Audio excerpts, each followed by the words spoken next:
ಪಟೇದಾರ್ ಸಹ ಶೂನ್ಯಕ್ಕೆ ತಮ್ಮ ವಿಕೆಟ್ ಒಪ್ಪಿಸಿ ಪೆವಿಲಿಯನ್ನತ್ತ ನಡೆದ್ರು. ರವೀಂದ್ರ ಜಡೇಜಾ ಸಹ ಬೇಗನೆ ವಿಕೆಟ್ ಅನ್ನು ಒಪ್ಪಿಸಿದ್ರು. ಬಳಿಕ ಉತ್ತಮ ಬ್ಯಾಟಿಂಗ್ ಪ್ರದರ್ಶನ ನೀಡಿದ ಶುಭ್ಮನ್ ಗಿಲ್ ಅರ್ಧ ಶತಕವನ್ನ ಸಿಡಿಸಿ ತಂಡಕ್ಕೆ ಆಸರೆಯಾದ್ರು. ಅಜೇಯರಾಗಿ 52 ರನ್ ಗಳಿಸಿದ್ರೆ ಧ್ರುವ್ ಜುರೆಲ್ 39 ರನ್ ಸಿಡಿಸಿ ತಂಡ ಗೆಲುವಿನ ದಡ ಸೇರುವಂತೆ ಮಾಡಿದ್ರು. ಈ ಮೂಲಕ 5 ಟೆಸ್ಟ್ಗಳ ಸರಣಿಯನ್ನ ಭಾರತ ದಕ್ಕಿಸಿಕೊಂಡಿದೆ. 3 ಟೆಸ್ಟ್ಗಳನ್ನ ಗೆಲ್ಲುವ ಮೂಲಕ ಸರಣಿಯನ್ನ ತನ್ನದಾಗಿಸಿಕೊಂಡಿದೆ ಭಾರತ ತಂಡ.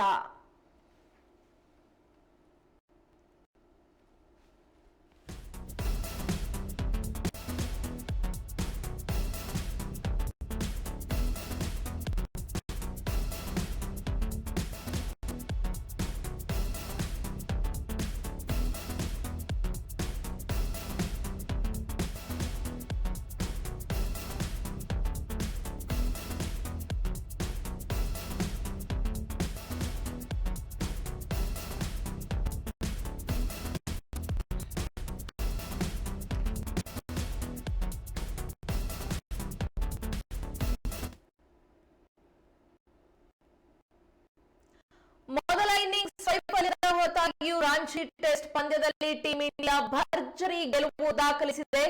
ರಾಂಚಿಯ ಜೆಎಸ್ಸಿಎ ಕ್ರೀಡಾಂಗಣದಲ್ಲಿ ಗೆಲುವಿಗೆ 191 ರನ್ಗಳ ಗುರಿ ಬೆನ್ನತ್ತಿದ ಭಾರತ ತಂಡ 4ನೇ ದಿನದಾಟದಲ್ಲಿ ಗೆಲುವಿನತ್ತ ಹೆಜ್ಜೆ ಹಾಕಿದೆ. ನಾಯಕ ರೋಹಿತ್ ಶರ್ಮಾ ಅರ್ಧ ಶತಕ ಸಿಡಿಸಿ ಔಟ್ ಆದ್ರು. ಜೈಸ್ವಾಲ್ ಕೂಡ ಪೆವಿಲಿಯನ್ ಹಾದಿಯನ್ನ ಹಿಡಿದ್ರು. ರಜತ್ ಪಟೇದಾರ್ ಸಹ ಶೂನ್ಯಕ್ಕೆ ತಮ್ಮ ವಿಕೆಟ್ ಒಪ್ಪಿಸಿ ಪೆವಿಲಿಯನ್ ಅತ್ತ ನಡೆದ್ರು. ರವೀಂದ್ರ ಜಡೇಜಾ ಸಹ ಬೇಗನೆ ವಿಕೆಟ್ ಅನ್ನ ಒಪ್ಪಿಸಿದ್ರು.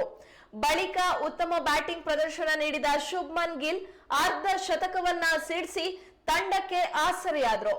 ಅಜೇಯರಾಗಿ 52 ರನ್ ಗಳಿಸಿದ್ರೆ ಧ್ರುವ್ ಜುರೆಲ್ ಅವರು 39 ರನ್ಗಳನ್ನ ಸಿಡಿಸಿ ತಂಡದ ಗೆಲುವಿನ ದಡ ಸೇರುವಂತೆ ಮಾಡಿದ್ದಾರೆ.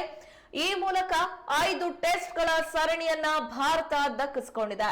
3 ಟೆಸ್ಟ್ಗಳನ್ನ ಗೆಲ್ಲುವ ಮೂಲಕ ಸರಣಿಯನ್ನ ತನ್ನದಾಗಿಸಿಕೊಂಡಿದೆ ಭಾರತ ಕ್ರಿಕೆಟ್ ತಂಡ.